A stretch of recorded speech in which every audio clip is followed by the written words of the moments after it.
I always knew my family wasn't exactly warm, but I never imagined they would celebrate the moment I walked out of their house. Not with a quiet sigh of relief, not with a simple good luck, but with a full-blown party, music, decorations, food, and a giant cake that said freedom at last in bright red frosting. That image has never left my mind. And that's where my story begins, on the day I moved out, thinking maybe things would finally get better between us. Only to find out they couldn't wait to be rid of me. I remember waking up that morning with a strange mix of hope and anxiety. For years, I had tried to make my family happy, doing chores, helping out, keeping quiet, staying out of the way. I always thought that maybe if I tried a little harder, if I gave a little more, they would finally look at me like I actually mattered. But the more I tried, the more invisible I felt inside my own home. Still, on the day I packed my bags, I was clinging to this tiny belief that maybe they would show at least a moment of warmth. Maybe a hug. Maybe a "we'll miss you." Anything at all. But when I came downstairs with my suitcase, I could already hear laughter from the backyard. At first, I thought they had some kind of family gathering I wasn't told about. That wasn't new, they often left me out of things, but I still walked outside hoping to at least say goodbye. Instead, the first thing I saw was a huge banner tied between two trees that said Happy Freedom Day. People were wearing party hats. Music was playing. My cousins were dancing. And there, on the table, surrounded by smiling faces, was the cake. White, 3 layers, and unmistakable words iced neatly across the top. Freedom at last. My heart froze. For a moment, I honestly couldn't breathe. It took me a few seconds to understand what I was looking at. I thought maybe it was a joke. Maybe they were teasing someone else. Maybe it wasn't about me. But then I heard my aunt laugh and say, "I can't believe they're finally moving out." This day came so slowly. They didn't even try to hide what the party was for. They were celebrating my absence before I had even walked out the door. My mother saw me standing there and didn't even look guilty. She just looked surprised I came outside so early, as if the party wasn't meant for my eyes until after I left. "Oh, you're ready?" she said, her voice flat, as if I were an inconvenience she hoped would disappear faster. My father just raised his drink in the air and said, "Good luck out there," but it wasn't warm or kind. It sounded like someone finally throwing away old furniture they didn't need anymore. I wanted to say something. I wanted to ask why. What had I done that made them feel this happy about me leaving? But the words got stuck in my throat. Everyone was staring, waiting for me to walk away so they could get back to celebrating. Even people who barely knew me were smirking like my presence had been some kind of burden to the whole family tree. It was weird. It was painful. It was unforgettable. So I did the only thing I could. I picked up my bag, quietly turned around, and walked out through the front gate. No goodbye. No last look. No tears on the outside. I saved those for when I was far enough away that no one could see. I didn't slam the door or make a scene. I didn't argue. I didn't ask for an explanation.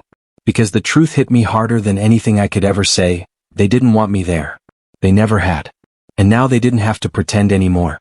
But that wasn't even the worst part. The real pain came a little later, when I realized this wasn't just a party. It was a message. A clear message that I had been nothing but a weight on their shoulders. Something they had counted the days to remove. Something they believed held them back.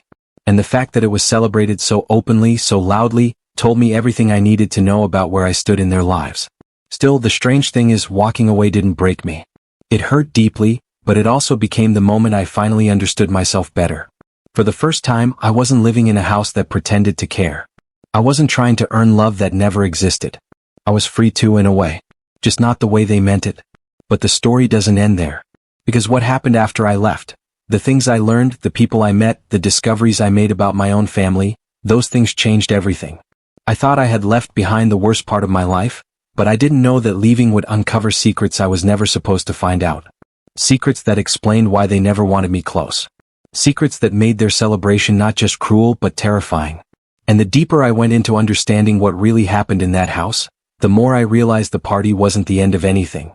It was the beginning. Because the day I moved out, the day they celebrated losing me, was the day I accidentally stepped into the truth they had been hiding for years. And once I found it, nothing in my life or theirs would ever be the same again.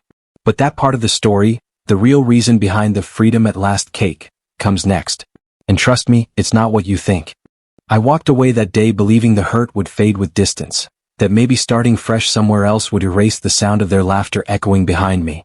But even as I settled into my tiny rented room across town, my mind kept circling back to that strange celebration.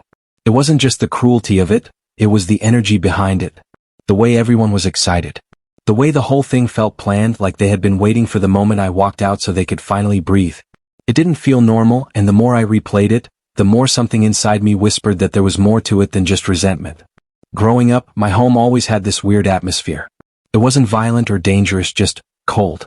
It felt like stepping into a house where everyone had already agreed you were unnecessary. I tried to explain this feeling to people throughout my life, but it always came out sounding dramatic. Most families fought. Most families struggled. So who was I to complain? But looking back, the signs were always there. The quick glances they shared when I walked into a room. The awkward silence whenever I sat at the dinner table. The way they never used my name unless they absolutely had to, like saying it made them uncomfortable. As a child, I thought everything was my fault.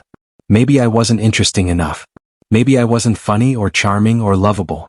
My siblings never said anything directly, but they were distant too. They played together, whispered secrets, made inside jokes. Meanwhile, if I approached, the mood shifted. They didn't push me away physically, they just made me feel like I didn't belong in their circle. And no one in the house ever corrected that. No one ever said, include them. It became this silent rule. I was always nearby but never a part of anything. Still, as I grew older, small things started making that silence feel heavier than just emotional distance. Like how certain rooms were always off limits for me, even when I had no reason to go inside. Or how, every year, on the same exact date, my parents would disappear for hours without telling me where they were going. My siblings seemed to know, but they never said a word. Whenever I asked, my mother would change the subject. My father would pretend not to hear. Eventually, I stopped asking because the answers were always walls. Even old photo albums made me feel like an outsider. I'd flip through pages of family vacations, birthdays, holidays, and I was barely in any of them. When I pointed that out once, my dad said it was because I never liked pictures, which wasn't true at all. I loved them. I used to stand in front of the camera waiting to be part of the moment, but the shutter always clicked when I wasn't there. I thought they just forgot me. But now, after the party, I started wondering if it wasn't forgetfulness, but choice. After I moved out, the silence from them didn't bother me as much as I expected. No calls. No messages. No, did you reach safely? Nothing. It was like I had slipped out of their world exactly the way they wanted. But a week later, my cousin sent me a picture from the party, laughing, thinking I might find it funny now that it was in the past. I stared at that photo for a long time. The decorations. The smiling faces. My family's relaxed posture, like a weight had lifted. But what caught my eye wasn't the cake or the banner. It was something in the background. A box. A plain cardboard box sitting on the patio near the back door. It had my name written on it. Not in my handwriting. In my mother's. And I had never seen that box before. At first, I thought maybe they had packed something of mine to send later, something they forgot to give me. But the more I stared, the more uneasy I felt. The box wasn't taped shut. It wasn't messy. It was perfectly sealed at the top with clean folds, like it had been prepared in advance. And the name wasn't written casually. It was written in thick marker, bold and deliberate, like someone wanted my name to stand out. Something about it made my stomach twist. I messaged my cousin and asked, "Do you know what was inside that box?" They replied almost immediately with a shrug emoji and said they didn't notice it.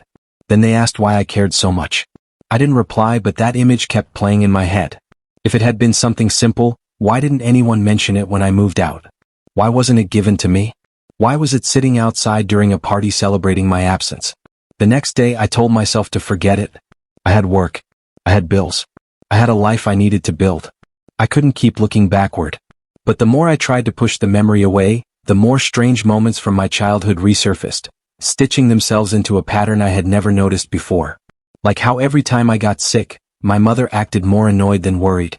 How whenever teachers requested parent meetings, my father insisted I go alone.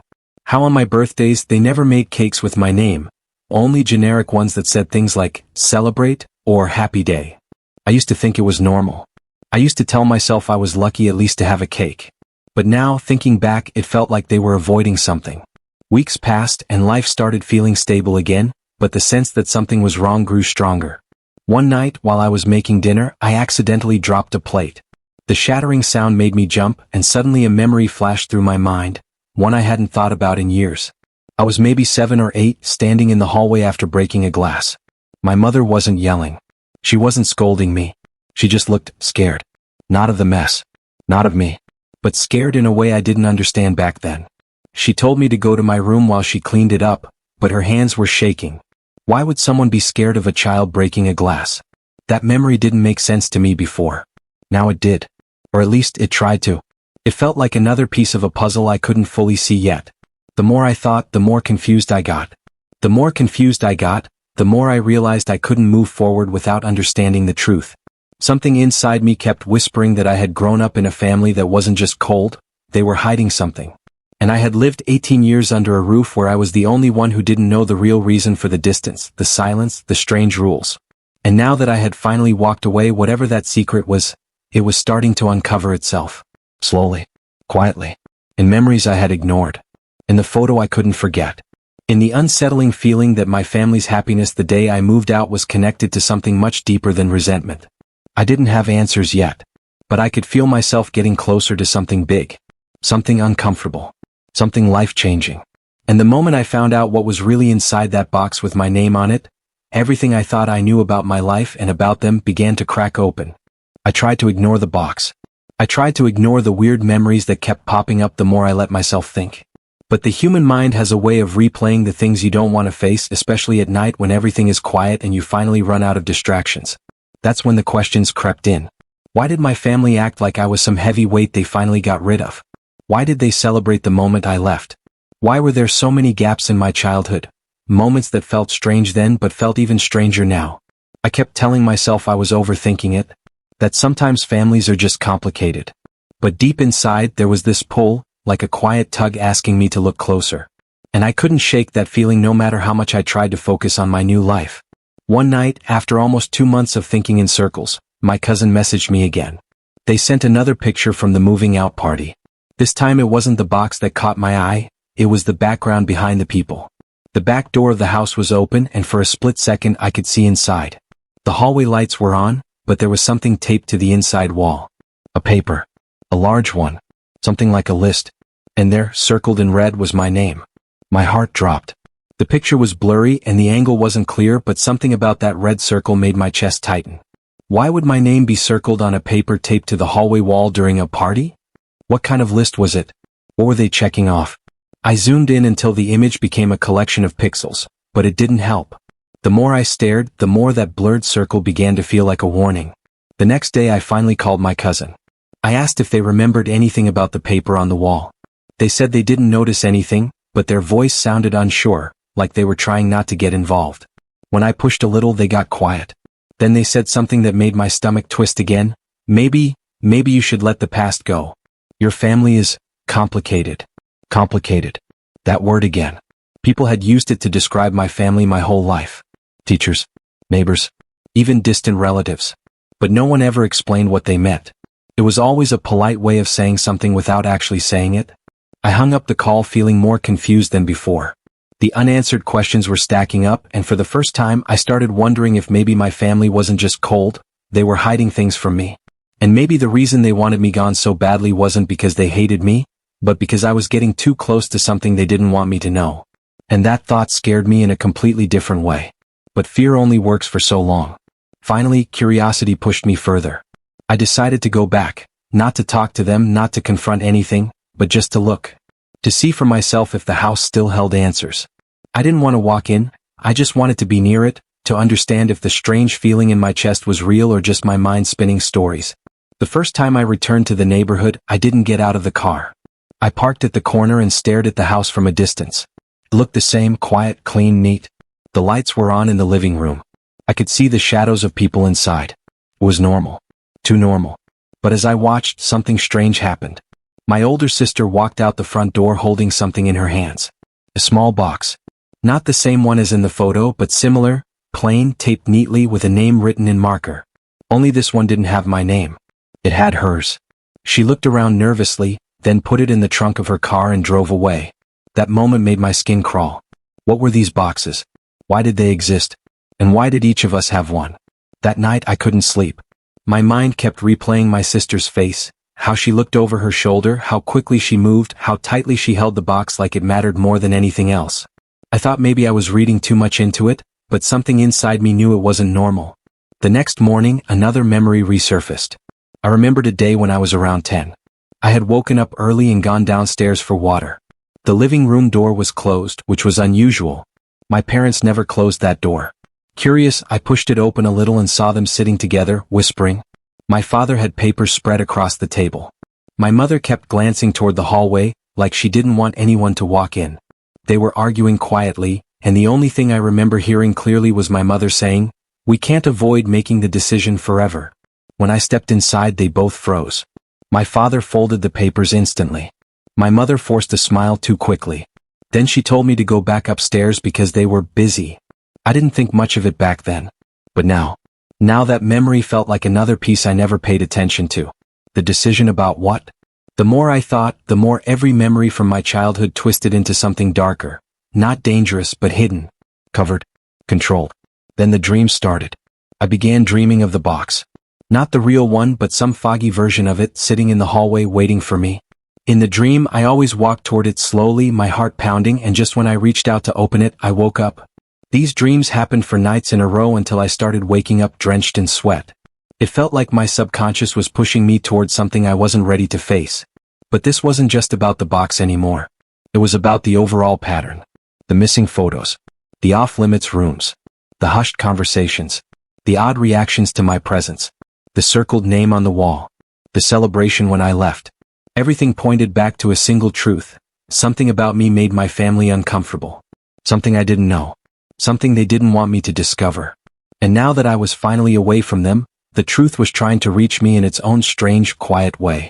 I thought about going to someone for help, maybe a friend, maybe someone who knew my family well, but part of me didn't want to involve anyone else. This felt personal. Like a story I needed to unravel myself, no matter how painful it might end up being.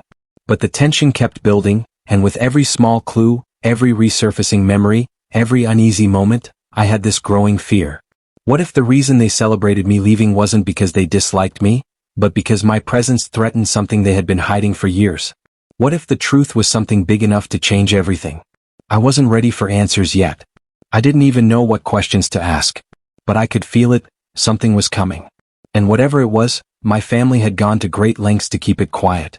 Now that I was gone, that silence was starting to crack. I didn't plan to go back to the house again, but something in me kept pushing.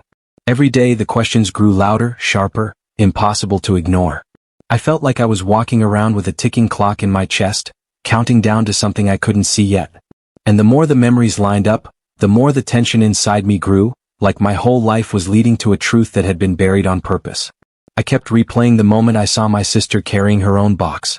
The way she rushed, the way she looked over her shoulder, the way she guarded it like something precious or dangerous, maybe both. Part of me wanted to believe I imagined it. But another part of me, the part that had lived in that house all those years, knew better. One night, I finally made a decision. I needed to see the box with my name on it. Not the old picture, not a memory, the actual box. I needed to touch it, open it, see what they had kept sealed all this time. It didn't matter if it was something simple or something strange. Not knowing was eating me alive more than the possibility of what I might find. So I made a plan even though my hands shook just thinking about it. I waited for a night when I knew my parents would be out. They always went to a late gathering on the last Saturday of every month. It was one of their routines like clockwork. I didn't know where they went and I didn't care. All I needed was the empty house. When the night came, I drove to the neighborhood again, parking in the same spot I had watched the house from before. Even from a distance, the house made my stomach twist.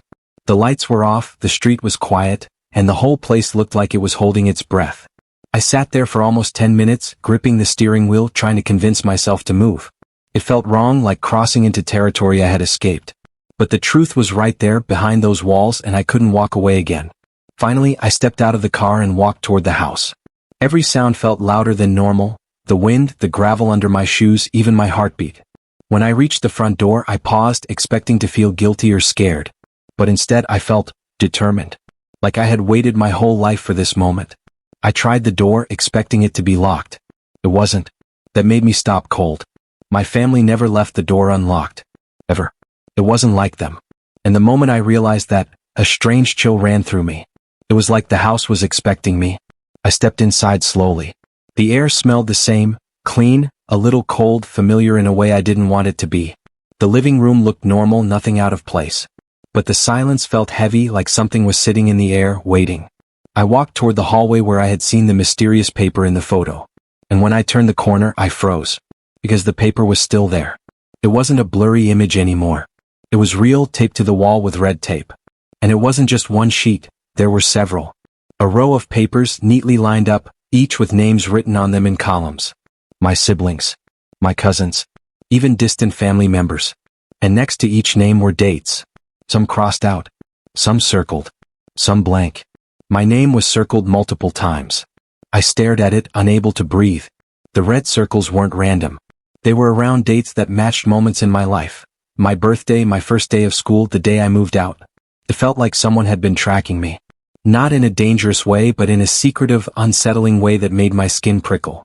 Why would my parents keep a list like this? What were these dates for? Why circle mine?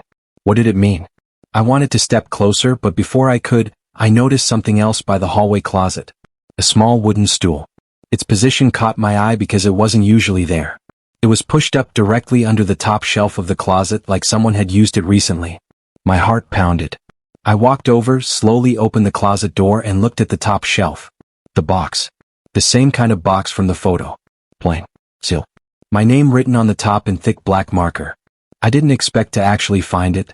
For a second I just stared at it, my whole body frozen. All the dreams, the memories, the uneasy feelings, they all pointed to this moment. This was it. The beginning of the truth.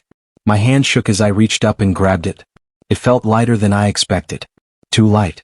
Like whatever was inside wasn't physical weight, it was the weight of whatever it represented. I brought it down, set it on the floor and sat in front of it. I placed both hands on the lid, trying to steady my breathing. My whole body felt warm and cold at the same time, like the air had shifted around me. I told myself I was ready. Then I heard it. The front door clicked. My breath caught in my throat. Footsteps. Slow. Familiar. Heavy. My parents weren't supposed to be home yet. They weren't supposed to walk in. They weren't supposed to find me here with the box open on the floor. The sound of their steps echoed through the house, each one getting closer. My heart pounded so hard I thought it would give me away. I quickly pushed the box behind me, hiding it as best as I could in the shadows of the closet doorway. I didn't know where to go, what to do, or what would happen if they saw me. But I knew one thing, I couldn't let them catch me with it. Not yet. Not before I understood what it was. The hallway felt smaller with every footstep they took. The tension wrapped around me so tightly I could barely think. I heard their whispers. Oh, urgent. Like they already sensed something was wrong. My mother's voice, quiet, sharp, said, "Something feels off." My father's voice answered, "Check the hallway first." The hallway. Where I was standing. I held my breath, every muscle locked in place. The box was at my feet, the papers were on the wall, and the truth was inches away from exploding into the open. Their footsteps stopped right around the corner. Right before they stepped into the hallway where I was standing. And that's exactly where everything shifted toward the climax. Right at the moment when they found out I wasn't as far away from their secrets as they wanted me to be.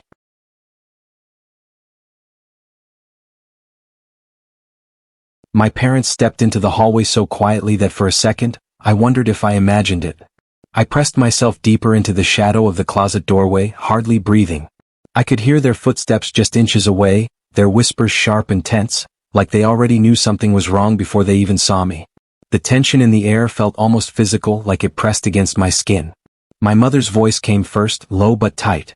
"Did you leave the door unlocked?" My father answered, "No. Someone else was here." My heart nearly stopped. They knew. They could feel it. The house wasn't the kind of place where someone could sneak in unnoticed. They had lived here long enough to sense the smallest shift, like they were trained to pick up on anything out of place. That thought alone made everything feel even stranger. I stayed completely still as they reached the exact spot where I had been standing just moments before. If I had hesitated even a second longer, they would have seen me outright.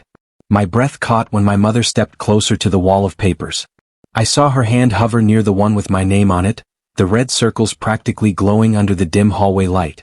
Then she said something that froze me completely. "We should have removed these after the party. They're getting too obvious." Too obvious? Removed? My name circled again and again. What was too obvious about that? My father let out a slow breath. "We thought it wouldn't matter anymore. They're gone." Finally. I felt something shift inside me, a mix of confusion, anger, and fear twisting together so tightly I felt dizzy. I was still crouched in the shadow, silently gripping the box behind me, every muscle trembling. My parents moved down the hallway, checking each door, their footsteps growing fainter. The moment they turned the corner toward the kitchen, I slipped out, box tucked tightly against my chest, and hurried toward the only place left that still felt like it held answers. My old room. The second I stepped inside, the air felt different. It was cleaner than I remembered. Too clean. Like someone had wiped away every trace of me. My posters were gone, the shelves were empty, and the bed had new sheets, ones I had never seen before. It didn't look like a room waiting for someone to come home. It looked like a room prepared for someone else entirely. But one thing hadn't changed. The old wooden floorboard near the window, the one that always creaked louder than the others, was slightly raised. Barely noticeable unless you had lived there long enough to know every corner of the house. I had stepped on it thousands of times growing up, sometimes on purpose just to irritate my siblings. But now it was lifted, like someone had opened it recently. My hands shook as I knelt down and pried it open, expecting to find dust or maybe an old forgotten toy. Instead, what I found made my entire body go cold. Inside the small space under the board were more papers, folded, yellowed, but clearly handled many times. Some were stuffed inside envelopes, others loose. All of them had dates written on the top. My birth date.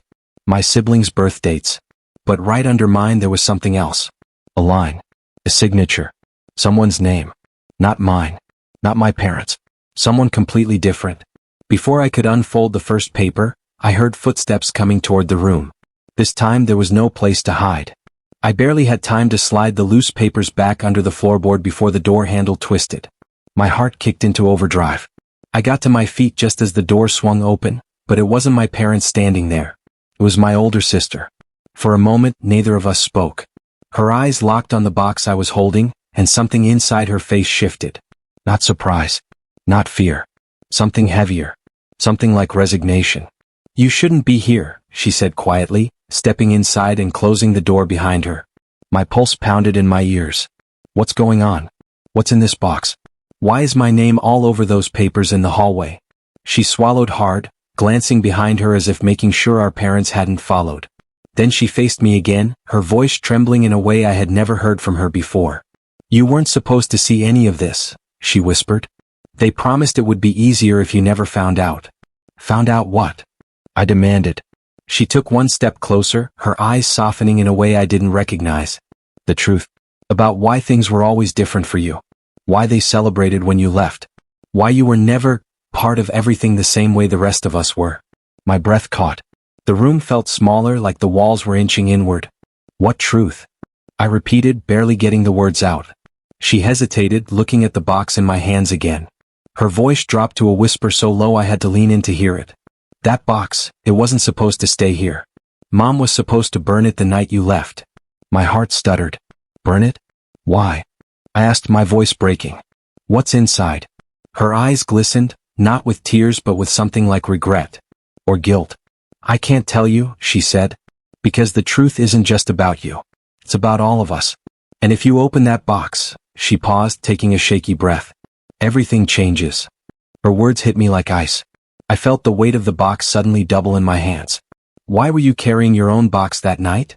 I shot back. "I saw you." She froze, her face draining of color. "You saw that?" "Yeah," I said. "Just like I saw the lists on the walls. The circles. The dates. All of it." She backed up, glancing at the door again. "You're not safe here. Not with that box. Not with what you know now." A chill crawled down my spine. Safe from what? Before she could answer, I heard our parents' voices approaching. Faster this time, more urgent. My sister's eyes widened. She grabbed my arm, pulling me toward the window. "You have to leave," she whispered, her voice shaking. "Now. Before they get here. Because if they find you with that box." Her voice cut off as the footsteps stopped right outside the door. The doorknob turned. And right then I realized something terrifying. My family wasn't just hiding a secret about me. They were hiding a secret from me. A secret so dangerous they were willing to celebrate my absence. A secret they never planned for me to discover. And now that I had the box in my hands, the stakes were higher than ever. When the shouting finally stopped and the last wave of shock settled over the room, I felt something inside me loosen, not in a painful way but in a strangely peaceful one. For so long I had waited for this family, my own blood, to acknowledge the damage they caused. And now that everything was out in the open, the party, the cake, the lies, the betrayal, I realized there was nothing left to chase. No apology hidden in their silence. No warmth buried under their sarcasm. Just truth, loud and undeniable. And the truth was simple. They had celebrated the day I moved out because they didn't want me there. They didn't see me as family. They saw me as a burden, an easy target, and someone they could control. As the room cleared and everyone awkwardly drifted away from the living room, I stayed seated on the couch. I let the air settle. For the first time in years, I wasn't panicking about what they would say next or how they would twist things. I wasn't replaying old hurts or preparing for new ones. I was just breathing, listening to the soft creak of the house I grew up in, a house that never felt like home. I could still smell the frosting from the Freedom at Last cake sitting in the trash can, and instead of hurting me like before, it almost made me smile. Not because it was funny, but because it no longer had the power it once did. My mother finally walked into the room, her steps slow. She wasn't angry anymore. She wasn't shouting or blaming. She looked tired, older than I remembered, like years of hidden emotions were showing up on her face at once. She sat in the armchair across from me, the same chair she used to sit in when she lectured me growing up. But now she looked unsure of herself. "I didn't know it would hurt you this much," she said softly. "We thought you'd laugh it off. You always kept to yourself, so we assumed you'd be happy to leave." Her words were quiet, but they didn't feel like excuses. They sounded like someone who had finally run out of ways to justify the unjustifiable. And even though part of me wanted to argue, to demand why she thought humiliating me counted as harmless, I didn't. Because if I asked that, she would search for some explanation, and I already knew none of them would feel real. None of them would be enough. "It did hurt," I said calmly. "But that's not why I left. I left because I knew that if I stayed any longer, I'd lose myself completely. I couldn't breathe in this house. I couldn't speak without being corrected. I couldn't exist without becoming a joke." She lowered her head, and for once she didn't interrupt or deflect. She listened. My father came in next, leaning on the doorframe. His expression wasn't angry either. It was frustrated, but not with me. More with the entire situation. Maybe even with himself. "We didn't handle things right," he admitted quietly. It shocked me. He was never the apologizing type. "We thought tough love would make you stronger." "Tough love is still love," I replied. "What you gave me wasn't that." He didn't argue. And that silence, finally, felt like a step toward the truth. The rest of the family stayed away, pretending to clean up or pretending they weren't peeking from the kitchen doorway. I didn't care. I wasn't there for them anymore. I wasn't even there for closure. I just wanted to finish this chapter in a way that didn't leave me trapped in bitterness. After a long quiet moment, I stood up, and both my parents looked up like they were waiting for me to make the final decision, whether I was going to walk out of their lives again or try to rebuild something from the ashes. But the funny thing was, I didn't feel like choosing either extreme. I didn't feel angry enough to cut them off forever, but I didn't feel desperate enough to go backward either. "I forgive you," I said, and their eyes widened slightly. "But forgiveness doesn't mean things go back to how they were. It just means I'm not carrying the weight anymore." It felt good to say that, not for them but for me. That was the key word of my whole journey: freedom. The freedom I had to build myself. The freedom to step away. The freedom to return without being the old version of myself that they shaped. And especially the freedom to walk away again if needed. My mother wiped her eyes. My father nodded. Neither tried to hug me or force some emotional moment. And that, strangely, made it feel more genuine. I headed toward the front door, grabbing my bag. As I stepped onto the porch, the cool evening air washed over me. It smelled like rain, fresh, hopeful, new. I looked back at the house one last time, not with sadness but with acceptance. That chapter of my life was messy and painful, but it shaped me. And even though they had celebrated my absence, I was finally celebrating something too. My growth. As I walked down the driveway toward my car, my phone buzzed. It was my cousin, one of the few in the family who had always been honest with me. Her message said, "If you're done there, come to my place. I made dinner. And no cakes with messages, I promise." I laughed quietly to myself. It was nice to be wanted somewhere. Before getting into the car, I took one more breath and let go of everything that had weighed me down all those years. Not because they deserved a clean slate, but because I deserved peace. I deserved to move forward without carrying proof of every wound. When I started the engine and the house disappeared from the rearview mirror, I didn't feel empty. I felt ready to build a life where love wasn't conditional, where people didn't mock my existence, where freedom wasn't a joke written in frosting but a real, steady feeling inside me. And as the lights of the neighborhood faded behind me, I realized something powerful. Walking away wasn't the end of the story. It was the beginning of the life I was meant to live. The life I had chosen for myself, not the one forced on me. This time I wasn't running. I was finally moving forward. and I wasn't planning to look back again. When I drove away that night, I thought the story between me and my family was finally closed. But life has a way of giving us small, unexpected epilogues, moments we didn't ask for but somehow need. And over the next few weeks, those moments came slowly, gently, without the explosive drama I had been used to. They came in the form of quiet messages, small gestures, and truths I didn't realize I had been waiting to hear. The first message came from my younger brother. He wasn't part of the party planning that day, but he also didn't stop it. We had always been close in age but distant in spirit, like two people living in the same house but speaking two different emotional languages. His text said, "I'm sorry. I should have said something back then." It wasn't long. It wasn't decorated with excuses. It was short and human, and maybe that's why it felt real. I told him I appreciated it, and for the first time in years he asked if we could meet for coffee sometime. That alone felt like another small step toward understanding. Days later my aunt called me. She had been at the party too. Not loud, not mocking, but present. She told me she had never realized the impact it had on me until the truth spilled out during that confrontation. She said she had been thinking about it nonstop since that night.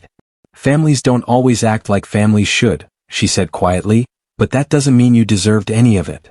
Hearing those words from someone who wasn't directly responsible made a difference. It reminded me that healing doesn't always come from the people who broke you. Sometimes it comes from the ones who witnessed it and finally decide to speak up. As I settled into my calmer life, my own place, my own routines, my own thoughts, I felt a shift happening inside me. For the first time, I wasn't bracing for the next emotional hit. I wasn't waiting to be criticized, mocked, or dismissed. I was learning what peace felt like, and it was both strange and comforting. The silence in my small apartment wasn't heavy like the silence in my childhood home. This silence felt like a blank page, a fresh start, something I had earned through years of surviving and finally choosing myself. One afternoon my mother called again. She said she wanted to share something she hadn't told me before. I sat on my couch, bracing myself not out of fear but out of old habit. Her voice was softer than it had been in years. She said, "I wasn't celebrating freedom from you. I was celebrating freedom from the arguments, the tension, the misunderstandings. I didn't realize that in trying to escape that, I was pushing the blame on you. And I'm sorry. It wasn't perfect. It didn't erase anything. But it was honest, and honesty from her felt like a breakthrough." She told me she started therapy after the confrontation night. That shocked me, but in a good way. She said she had been confronting parts of herself she ignored for too long, the parts that carried resentment, fear, and emotional habits passed down through generations. She admitted she had taken things out on me that weren't my fault. It hurt to hear it, but it was also healing. It explained things I had spent years trying to decode. My father didn't call right away. He was always slower to change, slower to speak. But one day he sent a voice note. His voice cracked in the middle, something I had never heard before. He said, "I wasn't a good listener to you. I didn't know how to be. That's not an excuse. Just the truth. I'm trying to learn." It wasn't an emotional declaration or anything dramatic. But it was enough. Sometimes healing comes in small, steady pieces rather than dramatic apologies. While all this was happening, I continued rebuilding my life. I focused on work, on friendships, and on taking care of myself. I found myself enjoying things I used to rush through, morning walks, cooking for myself, buying small things that brought joy. I even started journaling, writing down feelings I used to bury. And little by little, that heavy ache in my chest faded into something softer. But the real closure came months later, unexpectedly, when my family invited me to a small dinner. Not a party, not a celebration, just a dinner. I thought about it for a long time before saying yes. I wasn't going for them. I was going for myself, to see if the past still held power over me or if I had outgrown the hold it once had. When I arrived, there was no loud music, no jokes, no awkward laughter hiding discomfort. Just my family sitting around a simple table, waiting. The first thing I noticed was the cake. Plain, white, undecorated. No message. No jokes. Just a dessert for everyone to share. My mother said gently, "We didn't put anything on it. We didn't want to make assumptions this time." That small gesture hit me harder than I expected. Dinner was calm. People talked like adults trying to rebuild something fragile. There were pauses, but they weren't uncomfortable. There were smiles, but they weren't forced. And for the first time in my life, I didn't feel like the outsider in the room. I didn't feel like the reason for tension or mockery. I felt present. When it was time to leave, my father walked me to the door. He didn't say much, but his quiet "drive safe" carried a weight it never had before. My mother hugged me, not tightly, not dramatically, but with warmth. The kind of hug that said she was trying, even if she didn't know exactly how. As I drove away from the house this time, the feeling was different. I wasn't escaping and I wasn't hurt. I wasn't carrying old wounds or new doubts. I felt lighter. Clear. Like the painful chapter had finally ended, not because they fixed everything but because I had grown enough to let the story close peacefully. And maybe that's the real lesson behind everything, the key word that matters most: healing. Healing doesn't mean forgetting. It doesn't mean pretending the past was harmless. It means understanding the past, accepting it, and choosing not to let it define the future. My family didn't magically become perfect. I didn't magically erase years of hurt. But we found a place between distance and closeness, a place where respect could exist even if history was complicated. And most importantly, I found myself, the version of me that wasn't shaped by guilt or mockery, but by strength, clarity, and freedom. The kind of freedom that was never meant to be printed on a cake. The kind that is earned quietly, slowly, and deeply. And that was the real ending I needed.